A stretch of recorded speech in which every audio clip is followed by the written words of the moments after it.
didn't feel quite as mild as you might have hoped because there wasn't a lot of sun this morning, Keith, but we have high hopes for the afternoon. Yeah, it makes a huge difference, and I think part of it, Pat, is especially if you spend time in a car, it's whether or not the sun kind of greenhouses you in your car or not. Exactly. And today didn't quite have that power.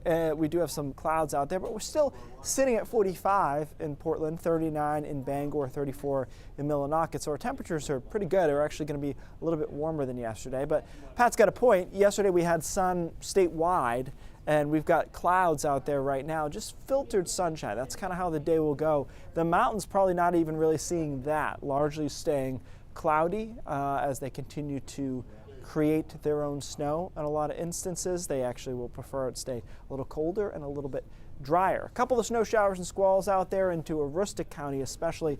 The ones over the Northeast Kingdom, they didn't evaporate. There's a big radar hole here because Burlington, Vermont's radar sits in this valley, and so it really can't see. I bet these reemerge over northern New Hampshire over the next couple of hours. But overall, quiet, except for that isolated squall if you're heading west.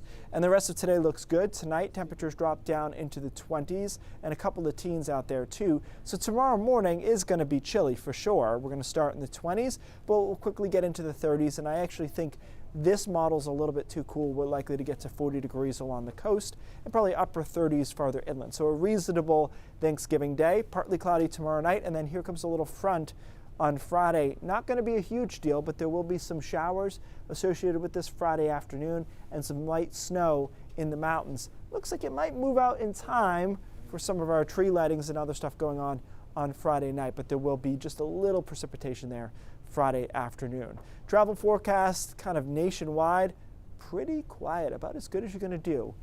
Even if you go down into the south, there's just a couple of showers and storms there. So good travel weather as we put here. Front comes through on Friday, not a huge deal. Saturday actually looks quite nice, and then we'll wait for our storm on Sunday.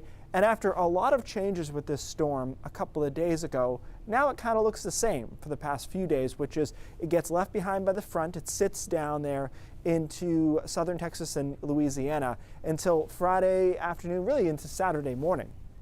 Then it starts moving towards us. But because of the delay and the fact that it doesn't get picked up by the front, it's now really an inside runner, meaning the low is way west of us. If you talk about snow, you want the low to be here-ish. You definitely don't want it to be here. So as it approaches on Sunday, this is pretty much a rainstorm as it stands. Maybe it'll shift, but that's not looking likely now. So a rainstorm, and I think that includes the mountains on Sunday afternoon into Sunday night, maybe a little back-end snow on Monday morning, but I think this is largely going to be wet and windy more than anything. Not very festive, but I don't have any say over that. So looking good for Thanksgiving. Afternoon shower along the coast on Friday.